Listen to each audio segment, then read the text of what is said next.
lecture series on the topic of symmetry and group theory in chemistry. Subject is physical chemistry. Course name is MSc Organic Chemistry. Subject code is PS02CCHE23. The institute name is SMT MD Patel Institute of Physical Science and Research Anand, and myself Rajeev Gupta. Symmetry elements और point groups देखने के बाद हम group theory के अंदर उसके कुछ rules देख रहे थे. तो हमने टोटल 4 रूल्स देखे थे. उन 4 में से हम 2 को डिस्क्राइब कर चुके थे. कौन कौन से रूल्स थे? 4 rules: identity rule, closure rule, associative law of multiplication और इन्वर्स रूल. इसमें से हम आइडेंटिटी रूल देख चुके थे. आइडेंटिटी रूल के बाद हमने क्लोजर रूल देखा था. क्लोजर रूल हमने बहुत अच्छे से एक्सप्लेन किया था, अच्छे से डिटेल में लिया था कि क्लोजर रूल में किसी भी 2 एलिमेंट्स को आपस में मल्टीप्लाई करेंगे, उनका प्रोडक्ट करेंगे, तो उसी पॉइंट ग्रुप का कोई तीसरा एलिमेंट हमको प्राप्त होगा. अब हम थर्ड रूल पे आते हैं, वो है associative law of multiplication. Multiplication से यहाँ पे क्या मीनिंग है कि कोई भी 2 या 3, 2 या 2 से ज़्यादा सिमेट्री ऑपरेशंस को हमको मल्टीप्लाई करना है, उनका प्रोडक्ट लेना है. और एसोसिएटिव लॉ यूज करना है, मीन्स कोई 2 एलिमेंट्स को ग्रुपिंग कर देना है कि 2 एलिमेंट्स को साथ में ब्रैकेट में ले लो, एक को अलग ले लो, फिर बाकी को 2 को ग्रुप में ले लो, एक को अलग से ले लो. तो वहाँ पे क्या होगा, अलग अलग एसोसिएशन करना है, यानी अलग अलग ग्रुप्स बना लेने हैं सिमेट्री एलिमेंट्स के. उन सब का जो रिजल्ट आएगा वो हमको सेम मिलेगा. डेफिनेशन देख लेते हैं. The elements of a mathematical group should obey this law of association as follows. किस हिसाब से फॉलो होगा कि सपोज कीजिए कि एक पॉइंट ग्रुप है. Suppose there is a point group जिसके अंदर ए एलिमेंट है, बी एलिमेंट है और सी एलिमेंट. सपोज ये 3 एलिमेंट्स हैं. अब एसोसिएटिव लॉ के अकॉर्डिंग क्या हमको करना है कि सपोज करो हम ए एलिमेंट लेते हैं इनटू बी एंड सी. तो इसमें क्या कर दिया हमने, ग्रुपिंग कर दिया. बी और सी एलिमेंट को आपको, क्योंकि ब्रैकेट्स के अंदर हैं तो ब्रैकेट्स को हमको किसी इक्वेशन में पहले सॉल्व करना होता है. तो इसमें ये ब्रैकेट पहले सॉल्व होगा, उसके बाद आपको इस पर आना है. Which is equals to A into B into C. इसका मीनिंग क्या है कि यहाँ पर पहले आपको ये ब्रैकेट वाला पोर्शन सॉल्व करना है और फिर ए एलिमेंट में आना है. यहाँ पर आपको पहले ये ब्रैकेट वाला पोर्शन सॉल्व करना है और फिर सी एलिमेंट पर आना है. तो दोनों का जो रिजल्ट आएगा वो क्या होगा, सेम होगा. यानी associative law of multiplication in any way gives same result in a point group. यानी किसी भी पॉइंट ग्रुप के लिए सिमेट्री एलिमेंट्स को आप किसी तरह एसोसिएट करके और फिर मल्टीप्लाई करो तो उसका रिजल्ट जो आता है वो सेम ही आता है. ओके, यहाँ पर एक बात ये ध्यान रखने की ज़रूरत है कि जो हमारे यहाँ पॉइंट ग्रुप्स हैं, जो हम पॉइंट ग्रुप्स कंसीडर करते हैं ज़्यादातर केमिस्ट्री में, वो सभी ऑलमोस्ट एबेलियन ग्रुप होते हैं. These are abelian group. तो 2 टाइप्स के ग्रुप होते हैं, एबेलियन और दूसरे होते हैं नॉन एबेलियन. एबेलियन ग्रुप्स में ए एलिमेंट और बी एलिमेंट को आप मल्टीप्लाई करो या फिर पहले बी एलिमेंट लो और ए एलिमेंट करो तो वो दोनों के दोनों सेम आता है. दोनों का रिजल्ट जो है वो सेम रहता है. इसमें आपको इसको जो सॉल्व करोगे तो इस डायरेक्शन में सॉल्व करना है, पहले बी ऑपरेशन अप्लाई करना है और फिर उसके बाद ए ऑपरेशन अप्लाई करना है. और यहाँ पे जब आप करोगे तो पहले आपको ए अप्लाई करना है ऑपरेशन और फिर बी को यूज करना है, तो दोनों का जो रिजल्ट आएगा वो सेम आएगा, दोनों के लिए सेम रिजल्ट मिलेगा, इसलिए हमने इक्वल्स टू का साइन लिया है। लेकिन नॉन एबिलियन जो ग्रुप्स होते हैं मैथमेटिक्स में, जो मैथमेटिकल ग्रुप्स नॉन एबिलियन होते हैं, वहां पे A into B not equals to B into A होता है, ठीक है ना। लेकिन हमको यहाँ ये सब देखने को नहीं मिलेगा।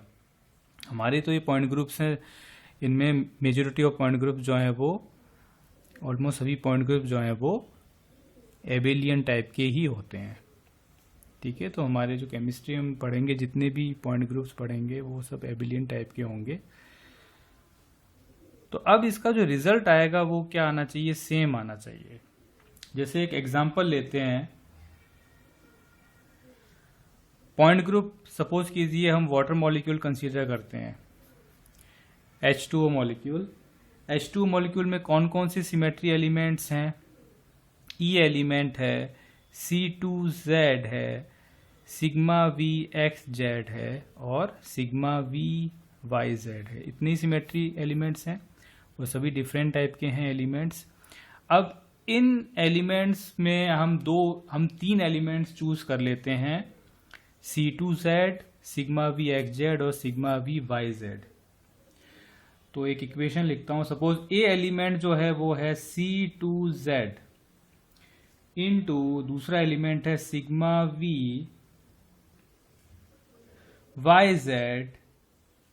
और उसके साथ एलिमेंट है सिग्मा VXZ, ठीक है। This is equals to C2Z into sigma VYZ, okay, ये ब्रैकेट में आ गए। अब देन इनटू सिग्मा VXZ, तो ये हमको प्रूव करना है कि ये इसके इक्वल आता है, दिस इक्वल्स टू दिस, ठीक है, दिस इक्वल्स टू दिस। क्या होगा अगर आप इसको सॉल्व करो, जैसा कि हमने क्लोजर रूल में देखा था, जो इससे जस्ट पहले लेक्चर में हमने क्लोजर रूल पढ़ा था। तो क्लोजर रूल के अकॉर्डिंग जस्ट आप इसको सॉल्व करके देखो। तो पहले हम यहाँ इस इक्वेशन में ये ब्रैकेट सॉल्व करते हैं, तो sigma VYZ into sigma VXZ क्या होगा, दोनों का प्रोडक्ट क्या होगा, C2Z, इसका प्रोडक्ट C2Z। ये C2Z ऑलरेडी रहेगा यहाँ पर, ये तो ऑलरेडी प्रेजेंट है। इसका रिजल्ट, ये जो ब्रैकेट को सॉल्व करोगे तो क्या आएगा, C2Z। उसी तरह से आप यहां पर देखिए, ये पहले ब्रैकेट सॉल्व कीजिए, ये ब्रैकेट सॉल्व करेंगे तो क्या आएगा, दिस ब्रैकेट, ये वाला हम सॉल्व करेंगे तो क्या आएगा, C2Z इंटू सिग्मा VYZ क्या आएगा, सिग्मा VXZ। ये हमने क्लोजर रूल में देखा था, सिग्मा VXZ इनटू, ये तो एज इट इज रहेगा, सिग्मा VXZ। अब देखिए C2Z इंटू C2Z क्या होगा, यानी एक्चुअल में C22 हो गया operation, C22 which is equals to E, C2Z into C2Z, ठीक है ना। ये हमने किस में देखा था, आइडेंटिटी रूल में, ठीक है ना। आइडेंटिटी रूल में के अंतर्गत ही आता है, ये एक तरह से क्लोजर रूल का ही पार्ट है।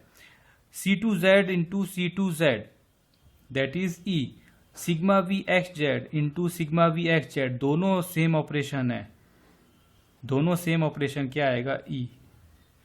दोनों की दोनों क्या आ रहे हैं हमारे पास, सेम। इसको हमको ग्राफिकली बताना है मॉलिक्यूल्स ड्रॉ करके, तो हम कैसे बता सकते हैं, ये सपोज कीजिए हमारी ये वाला जो इक्वेशन का पोर्शन है, this equation is left hand side equation और ये अपना राइट हैंड साइड इक्वेशन। तो पहले हम LHS साइड लेते हैं। अगर इस लॉ को हमको ग्राफिकली मॉलिक्यूल को ड्रॉ करके बताना है, तो सबसे पहले हम ड्रॉ करते हैं, क्योंकि वाटर मॉलिक्यूल का एग्जांपल लिया है, तो वाटर मॉलिक्यूल की स्ट्रक्चर ड्रॉ करते हैं, V शेप मॉलिक्यूल, नंबरिंग दे देते हैं 1 नंबर, दिस इज 2 नंबर। तो हम left hand side equation solve कर रहे हैं, दिस लेफ्ट हैंड साइड। तो पहले ये ब्रैकेट सॉल्व होंगे, ठीक है ना, दी ब्रैकेट पहले सॉल्व होंगे। इन ब्रैकेट में भी पहले कौन सा ऑपरेशन अप्लाई होगा, सिग्मा VXZ। तो यहाँ पे हम पहला जो ऑपरेशन अप्लाई कर रहे हैं वो है sigma V X Z. Sigma V X Z कौन सा प्लेन है? ये वाला plane. This plane is sigma V X Z plane. ठीक है, जब आपने अप्लाई कर दिया तो आपको क्या मिलेगा इसमें? ये इधर रिफ्लेक्ट हो जाएगा और ये यहाँ पे रिफ्लेक्ट हो जाएगा। क्या आएगा? ऑक्सीजन, यहाँ पर H2, यहाँ पे H1। ठीक है ना, फर्स्ट हो गया, ये कंप्लीट हो गया। अब किस पे आना है? सिग्मा वी वाई जेड पे। तो sigma V Y Z apply करना है। Sigma V Y Z, sigma V Y Z कौन सा प्लेन होता है? Molecular plane, this plane which is sigma V Y Z.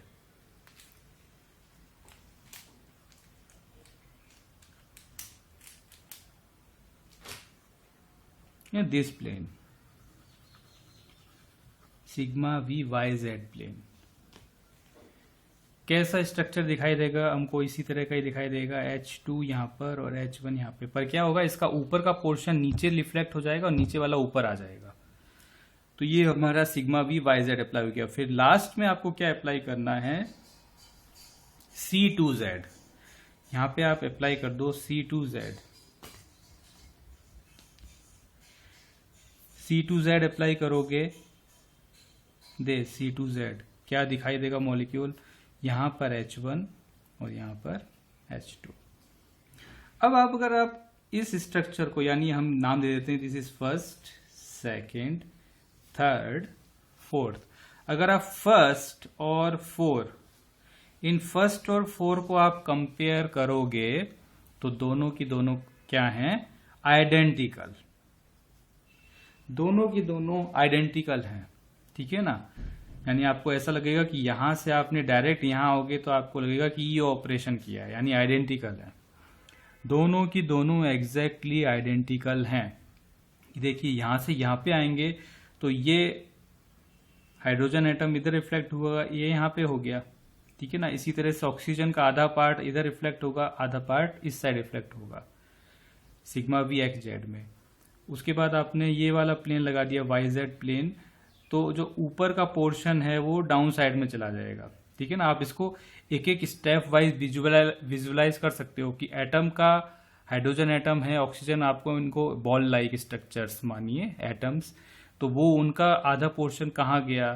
ठीक है ना, हाफ पोर्शन किधर चला गया? तो वो एटम्स की डायरेक्शन कैसे चेंज हो रही है उसके अकॉर्डिंग आप विजुअलाइज करोगे तो आपको ऐसा लगेगा कि फर्स्ट, जो आपको ऐसा दिखाई देगा कि फर्स्ट और फोर्थ स्ट्रक्चर जो है वो आइडेंटिकल है, दोनों की दोनों एग्जैक्टली सेम हैं। ठीक है, तो यहां पे ये प्लेन लगा दिया तो H1 का जो ऊपर का पोर्शन था वो नीचे रिफ्लेक्ट हो गया। ठीक है ना, फिर आपने रिफ्लेक्ट हो गया और ये यहां आ गया, और फिर आपने C2Z अप्लाई किया तो जो नीचे रिफ्लेक्ट हुआ था वो जब आप वापस रोटेट करोगे तो ऊपर ही आ जाएगा जो यहां ऊपर था। ठीक है ना, आप किसी भी एक पोर्शन को आप जस्ट हाइड्रोजन एटम H1 को कंसीडर कर लीजिए। चलिए अभी H1 हाइड्रोजन एटम का जो ऊपर का पोर्शन है मैं उसको ऐसे कंसीडर कर रहा हूं, जैसे दिस इज हाइड्रोजन एटम। ठीक है ना, बॉल लाइक राउंड शेप है हाइड्रोजन एटम, तो इसका जो ऊपर का पोर्शन है ये वाला है और ये नीचे का, इस तरह से डिवाइड कर दिया है दो पार्ट्स में। तो इसमें जो ऊपर का पोर्शन है यहां पर, वो ऊपर का पोर्शन यहां कहां दिखाई देगा? ऊपर, फ्रंट में ही दिखाई देगा, ऊपर की तरफ ही। यहां पे वो कहां चला गया? डाउन साइड में, क्योंकि वाई जेड प्लेन कौन सा प्लेन है? Molecular plane. तो ये जो फ्रंट में था वो नीचे की तरफ चला गया और नीचे वाला ऊपर आ गया। अब यहाँ पे C2Z अप्लाई कर दिया, तो C2Z हमने अप्लाई किया है। ठीक है ना, ये वाला ऐसे क्लॉकवाइज रोटेशन दिखा रहे हैं। तो जो नीचे वाला पोर्शन था जो यहां ऊपर था, वो नीचे वाला पोर्शन घूम के कहां आ जाएगा? यहाँ पे ऊपर की तरफ। तो H1 का जो आधा लोब था ऊपर की तरफ, वो यहाँ ऊपर ही रहेगा जो यहाँ पे ऊपर था, फ्रंट साइड में था, यहाँ पे भी फ्रंट साइड में। तो दोनों की दोनों स्ट्रक्चर्स जो हैं वो क्या हैं? आइडेंटिकल। ये आइडेंटिकल है ना, आपको लगेगा कि यहाँ पे ई ऑपरेशन आपने अप्लाई किया है। इसी तरह से आप राइट हैंड साइड जो ये RHS वाला पोर्शन है इसको सॉल्व कर सकते हैं। RHS पोर्शन में पहले आपको sigma V Y Z operation apply करना है। ठीक है, इसको फ्रेश पेज पे कर लेते हैं। Right hand side portion, right hand side का इक्वेशन क्या है, C2Z sigma V Y Z, ये ब्रैकेट्स में है, और लास्ट में क्या है, सिग्मा वी एक्स जेड। तो पहले आपको ये ब्रैकेट सॉल्व करना है, यानी कि आप वाटर मॉलिक्यूल में जो पहला ऑपरेशन लगाओगे वो फर्स्ट ऑपरेशन कौन सा ऑपरेशन होगा, ये वाला, ठीक है। यानी ये molecular plane, this operation sigma V, क्योंकि हम ब्रैकेट पोर्शन पहले सॉल्व कर रहे हैं, sigma V Y Z, sigma V Y Z apply करोगे कैसा दिखाई देगा मॉलिक्यूल, इसी तरह का, लेकिन यहाँ पे जो ये फ्रंट पोर्शन है वो बैक साइड में दिखेगा और बैक साइड वाला फ्रंट में, यहाँ पर H2। फिर सेकंड आपको क्या अप्लाई करना है, C2Z, C2Z अप्लाई करोगे कैसा दिखाई देगा, H2 यहाँ पर, ये H1, और लास्ट में आपको क्या अप्लाई करना है, सिग्मा वी एक्स जेड। तो सिग्मा वी एक्स जेड कौन सा प्लेन है, ये वाला प्लेन, तो कैसा दिखाई देगा, H1 H2। अगर आप इन दोनों को कंपेयर करोगे, ये दोनों स्ट्रक्चर्स क्या हैं, आइडेंटिकल, बोथ स्ट्रक्चर्स, कौन सी, first and fourth, first and fourth both structures are identical, यानी आपको ऐसा दिखाई देगा कि ये ई ऑपरेशन है। इसलिए LHS और RHS दोनों साइड क्या इक्वल हैं, दोनों की तरफ। तो ये क्या प्रूव करता है, लॉ, एसोसिएटिव लॉ कि आप किसी भी तरह से एसोसिएशन कर दो, किसी भी तरह से ग्रुपिंग कर दो, एसोसिएशन कर दो सिमेट्री ऑपरेशंस का, ठीक है ना, ब्रैकेट्स लगा के, उनका जो लास्ट में जो रिजल्ट आएगा वो सेम ही आएगा। तो ये जो रूल है, ठीक है ना, जनरली एबिलियन ग्रुप्स ही होते हैं हमारे सभी पॉइंट ग्रुप्स केमिस्ट्री में, तो उसमें ये एसोसिएटिव लॉ भी एक तरह से क्या होना चाहिए, फॉलो होना चाहिए। तो एक्चुअल में सभी की चारों लॉ हैं, आइडेंटिटी वाला रूल है, क्लोजर रूल है, एसोसिएटिव लॉ या लास्ट में इनवर्स रूल है, सभी की सभी रूल एक जैसे ही है, सभी के सभी में हमको प्रोडक्ट करना है, मल्टीप्लिकेशन करना है और रिजल्ट लेना है। तो एक तरह से सभी लॉज एक दूसरे से जुड़े हुए हैं, ठीक है ना, बस उनको थोड़ा थोड़ा डिफ्रेंशिएट कर दिया है, और ये सभी लॉज सभी पॉइंट ग्रुप्स में अप्लाई होने चाहिए। फिर हम लास्ट में ले लेते हैं जो फोर्थ रूल है, that fourth rule is inverse rule. Inverse rule में क्या कहता है, in a point group all the elements या symmetry elements should have a reciprocal to itself, यानी किसी पॉइंट ग्रुप में सभी एलिमेंट्स का कुछ न कुछ उनका रेसिप्रोकल, उनका इनवर्स होना चाहिए। जैसे कोई पॉइंट ग्रुप है, सपोज पॉइंट ग्रुप, उसके अंदर एक एलिमेंट है ए एलिमेंट है, तो इसका एक रेसिप्रोकल अवश्य होना चाहिए। रेसिप्रोकल मतलब ए इनवर्स, वो जरूर प्रेजेंट होना चाहिए। यानी किसी भी पॉइंट ग्रुप का कोई भी एलिमेंट हो, ए बी सी डी, कोई भी एलिमेंट हो, उसका एक इनवर्स एलिमेंट उसी पॉइंट ग्रुप में जरूर उपस्थित होना चाहिए, which is also a member of the same group, यही उसी ग्रुप के अंदर उपस्थित होना चाहिए। The combination of that element, the combination मतलब मल्टीप्लाई कर रहे हैं, कॉम्बिनेशन ऑफ दैट एलिमेंट कौन सा, A element, of that element and its reciprocal, यानी ये इसका रेसिप्रोकल हो गया, and its reciprocal results into the identity element, ठीक है ना, इनटू द आइडेंटिटी एलिमेंट। तो ये जस्ट इस टाइप का रूल है कि जिसमें आपने कोई ऑपरेशन किया और जस्ट उसका रिवर्स ऑपरेशन कर दिया, ठीक है ना, रिवर्स यानी वापस से पीछे आ गए, यानी आपने ए किया फिर A-1 किया, यानी ए के द्वारा कोई ऑपरेशन हुआ तो A-1 जो है वो उस ऑपरेशन को न्यूट्रलाइज कर देगा, उस ऑपरेशन के इफेक्ट को गायब कर देगा, यानी वापस से पीछे ले आएगा मॉलिक्यूल को। ये जस्ट आप इसको ऐसा मान सकते हो कि जैसे हम कंप्यूटर में कोई कमांड देते हैं, कोई हमने कमांड दिया, उस कमांड से सपोज कीजिए कि हमने कुछ ऐसे ABC ऐसा कुछ करके टाइप किया, फिर आप क्या करते हो, ऐसे Ctrl+Z यानी आप एक पीछे अंडू करते हैं, अंडू ऑपरेशन आता है एक हमारा, उसमें कमांड आता है जिसमें हम कंट्रोल जेड करते हैं तो ये वापस से गायब हो जाता है, एक यानी एक बैक हम पीछे आ जाते हैं, एक साइड हम पीछे आ जाते हैं।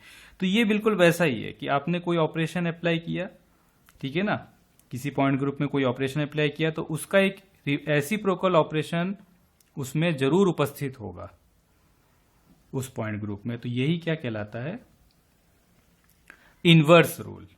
अब इनवर्स रूल के एग्जांपल्स देखेंगे तो और ज्यादा क्लियर हो जाएगा।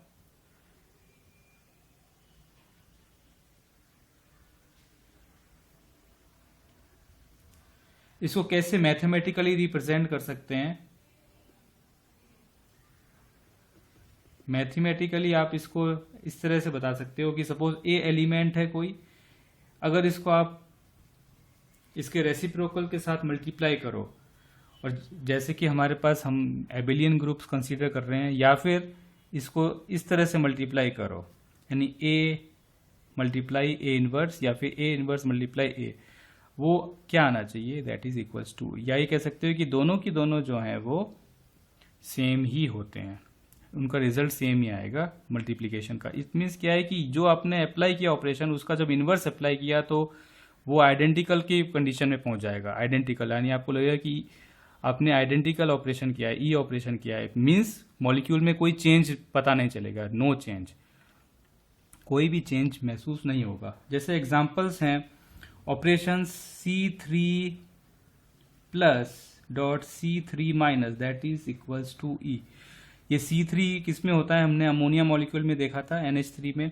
C3 प्लस, अभी जो प्लस माइनस है वो प्लस माइनस क्या बताते हैं, यहाँ +1 है, यहाँ -1 है, +1 -1। +1 क्या बताता है कि मतलब क्लॉकवाइज रोटेशन, कितने एंगल से, 120 डिग्री। यहाँ -1 क्या दिखाता है, एंटी क्लॉकवाइज। समझ गए। जैसे कि सपोज कीजिए ये यहाँ पर कोई पॉइंट था x, तो आपने 120 डिग्री ऐसा मूव कर दिया, सपोज 90 डिग्री आपने मूव कर दिया, तो ये क्या हो जाएगा, +1, यानी इस डायरेक्शन में मूवमेंट। उसके बाद आपने क्या कर दिया, -1, यानी यहाँ जो x आ गया तो उसको वापस से इधर ले गए, तो दैट इज -1 है, उसका अनडू, उसका इनवर्स, उसका रिवर्स कर दिया, वापस से बैक साइड में आ गए, तो वापस से x जो है वो यहाँ पर आ गया। तो अब ये आपको कैसा लगेगा कि आपको लगेगा कि नो चेंज, उसमें कोई भी चेंज नहीं हुआ है, तो दैट इज आइडेंटिकल। तो C3 प्लस और C3 माइनस दोनों को मल्टीप्लाई करेंगे तो क्या आएगा, E, आइडेंटिटी, ठीक है ना। तो C3 प्लस का इनवर्स ऑपरेशन कौन सा हुआ, C3 माइनस, यानी C3 प्लस यहाँ पर क्या है A, और C3 माइनस यहाँ पे क्या है, A-1, A इनवर्स। ओके, तो C3 and C3 inverse both are inverse, both are reciprocal of each other, ठीक है ना, एक दूसरे के रेसिप्रोकल होंगे। इसी तरह से C21 इक्वल्स टू क्या होगा, C2 minus 1, C21 equals to C2 minus 1, या आप कैसे लिख सकते हो, C21 into C2 minus 1 that is equals to E। Okay, that is equals to E। या आप इसको कैसे बता सकते हो कि अगर आप इसको यहां ले जाएंगे तो क्या आएगा, C21 अपॉन C2 माइनस 1, इसको ऊपर ले जाओगे तो क्या आएगा, C21 डॉट C21, वो भी क्या होता है, E। मीन्स C21 ऑपरेशन जो है, C21 operation is similar operation of C2 minus 1 and also it is inverse of this operation. यानी C2 minus 1 operation C21 operation का इनवर्स भी है और दोनों इक्वल भी हैं, दोनों एक जैसे ऑपरेशन भी हैं। कैसे, अब इसको हम मॉलिक्यूल को ड्रॉ करके इजीली बता सकते हैं।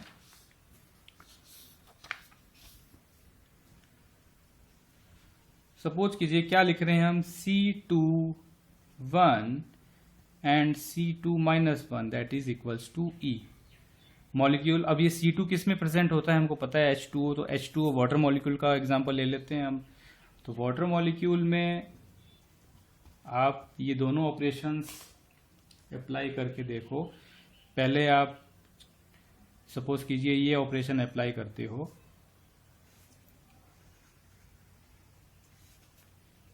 C2 -1 एंटी क्लॉकवाइज रोटेशन किया है, क्या स्ट्रक्चर मिलेगा? यहाँ पर H2, यहाँ पर H1।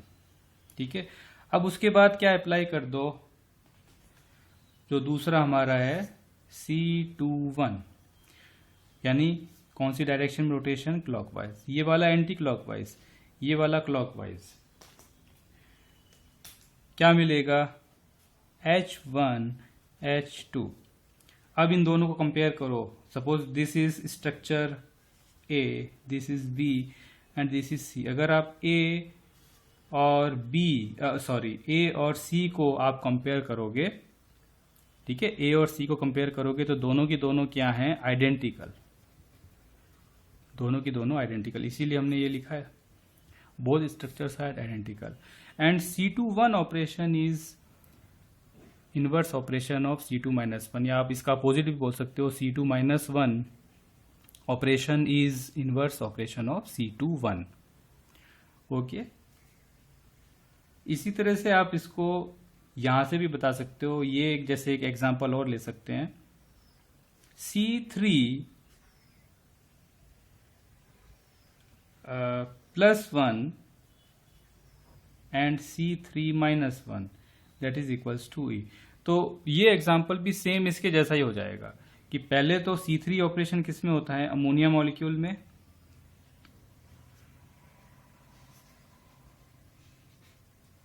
One two three, ammonia molecule में पहले आप ये अप्लाई कर लो C3-1, यानी रोटेशन दे दीजिए 120 डिग्री से एंटी क्लॉकवाइज। कैसा स्ट्रक्चर मिलेगा? यहाँ पे आ जाएगा H2, यहाँ आ जाएगा H1 और यहाँ पे आ जाएगा H3। उसके बाद दूसरा सेकेंड ऑपरेशन अप्लाई कर दीजिए, वो क्या है? C3-1, यानी क्लॉकवाइज रोटेशन। यहाँ पे एंटी क्लॉकवाइज क्या है? क्योंकि -1 है, यहाँ पे क्लॉकवाइज कर दियो क्योंकि +1 है। तो आपको फिर से क्या मिल जाएगा? इसके जैसा स्ट्रक्चर बन जाएगा H1 H2 H3। फिर आप इनको कंपेयर करोगे तो ये दोनों के दोनों आपको लगेगा कि आइडेंटिकल हैं और आपने पूरा का पूरा आइडेंटिटी ऑपरेशन अप्लाई किया है। तो यहाँ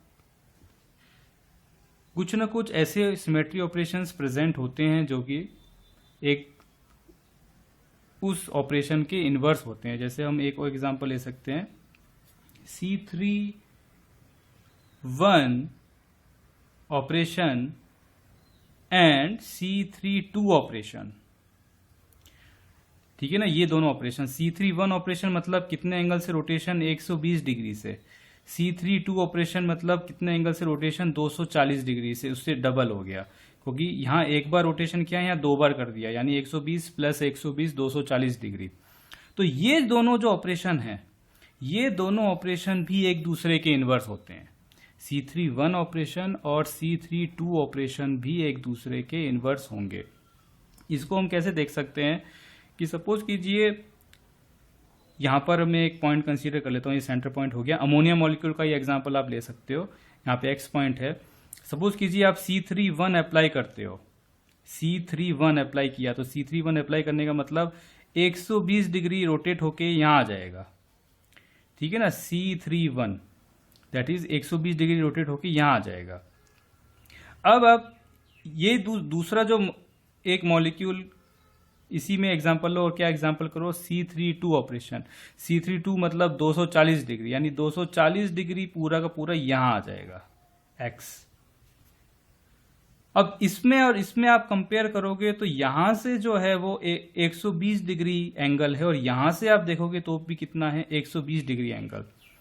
क्लॉकवाइज और एंटी क्लॉकवाइज का ही चेंज आया है सिर्फ, लेकिन दोनों के दोनों ऑपरेशंस आप देखोगे तो दोनों ऑपरेशंस जो हैं वो दोनों ऑपरेशन एक दूसरे के इनवर्स ऑपरेशन होंगे। दोनों ऑपरेशंस आपके इनवर्स। अब थोड़ा सा और क्लियर कर लेते हैं इसको। ये देखिए क्या कह रहे हैं, C3-1 operation is inverse operation of C3-2, कैसे होगा कि अमोनिया मॉलिक्यूल का एग्जांपल ले रहे हैं, क्योंकि C3 एक्सिस होता है उसमें,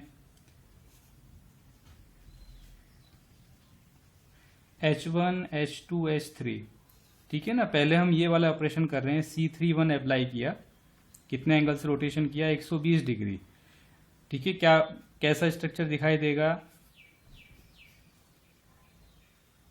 रोटेशन क्या किया है हमने, क्लॉकवाइज ही किया है। यहाँ पे क्या आ जाएगा, H3, यहाँ पे H1 और यहाँ पर H2, ठीक है ना, क्लॉकवाइज रोटेशन किया है 120 डिग्री से। अब ये जो मॉलिक्यूल है, ठीक है ना, यही मॉलिक्यूल है, इसके अंदर आप कौन सा ऑपरेशन करो, C32, ठीक है ना, C32 ऑपरेशन करो, यानी कि इस मॉलिक्यूल को आप एंटी क्लॉकवाइज रोटेट कर दो 240 डिग्री से, सॉरी क्लॉकवाइज ही करना है, क्लॉकवाइज रोटेट कर दो, क्योंकि प्लस में ये साइन, तो क्लॉकवाइज रोटेट कर दो 240 डिग्री से। तो कैसा दिखाई देगा आपको, यहां पर क्या आ जाएगा H2, यहां पे क्या आ जाएगा H3 और यहां पे क्या आ जाएगा H1। देखिए इसको हमने क्लॉकवाइज रोटेट कर दिया 240 डिग्री से, तो ये 120 प्लस 120, तो H1 कहां पे आएगा, यहां पर, दिस इज H1, H3 कहां पे आ जाएगा, यहां पे, और ये आपका यहां आ जाएगा। अब आप देखिए ये ऑपरेशन क्या है, C31 ऑपरेशन, और ये ऑपरेशन क्या है, C32 ऑपरेशन। अब आप इन दोनों को कंपेयर कीजिए, जब आप इन दोनों को कंपेयर करोगे तो आपको क्या दिखाई देगा कि ये दोनों की दोनों ऑपरेशन जो हैं वो एक दूसरे के इनवर्स ऑपरेशन है।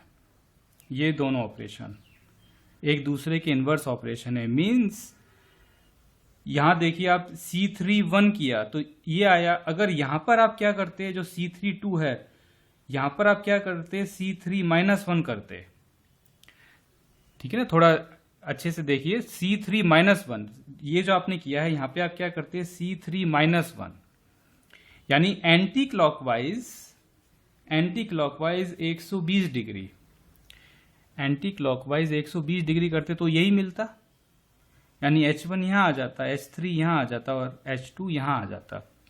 इसका मीनिंग क्या है, क्योंकि C32 operation itself C3-1 operation ही है, यानी दोनों एक ही हैं। यानी मैं ये कहना चाहता हूं कि C32 ऑपरेशन जो है वो C3- ऑपरेशन ही है। ये दोनों ऑपरेशन सेम नहीं है, ये दोनों ऑपरेशन तो इनवर्स हैं एक दूसरे के, लेकिन ये दोनों ऑपरेशन सेम है। मतलब इसको आप क्लॉकवाइज 240 घुमाओ या फिर एंटी क्लॉकवाइज 120 घुमाओ, एंटी क्लॉकवाइज 120 घुमाओ, दोनों केस में एक ही स्ट्रक्चर मिलेगा, यानी सेम ही कॉन्फ़िगरेशन मिलेगा। यानी सेम कॉन्फ़िगरेशन मिलने का मतलब ये दोनों ऑपरेशन सेम हैं। और हमको पता है कि C31 ऑपरेशन और C3-1 ऑपरेशन, C31 ऑपरेशन और C3- ऑपरेशन, ये दोनों की दोनों आपस में क्या है, इनवर्स, दोनों की दोनों इनवर्स हैं, दोनों की दोनों ऑपरेशन जो है वो इनवर्स ऑपरेशन है, और ये जो है वो इसके इक्वल है, यानी ये दोनों भी आपस में क्या हुए, इनवर्स, ये दोनों भी आपस में इनवर्स, मींस C32 ऑपरेशन और C3-1 ऑपरेशन दोनों सेम है, ये दोनों सेम है, ये दोनों एक दूसरे के इनवर्स हैं, तो ये भी दोनों एक दूसरे के क्या होंगे, इनवर्स।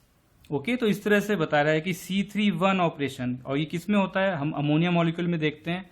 अमोनिया मॉलिक्यूल के अंदर कौन कौन से ऑपरेशन है, ई ऑपरेशन है, फिर C31 ऑपरेशन है, C32 ऑपरेशन है, और उसके बाद 3 सिग्मा वी ऑपरेशन है।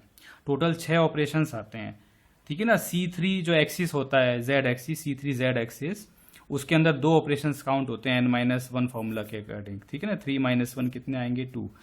तो यहाँ ये दोनों ऑपरेशंस जो हैं वो, ये दोनों ऑपरेशंस एक दूसरे के इनवर्स ऑपरेशन है। तो यहाँ एग्जांपल आ गया बहुत अच्छा कि C31 operation that is inverse operation of C32, या आप इसका उल्टा भी बोल सकते हो, C32 operation is inverse operation of C31। तो ये एक इनवर्स रूल है। इनवर्स रूल यही बताता है कि कोई भी ऑपरेशन जो होगा उसके अंदर उसी पॉइंट ग्रुप में कोई दूसरा ऑपरेशन जरूर उपस्थित होगा जो उसी का ही क्या होगा, इनवर्स होगा।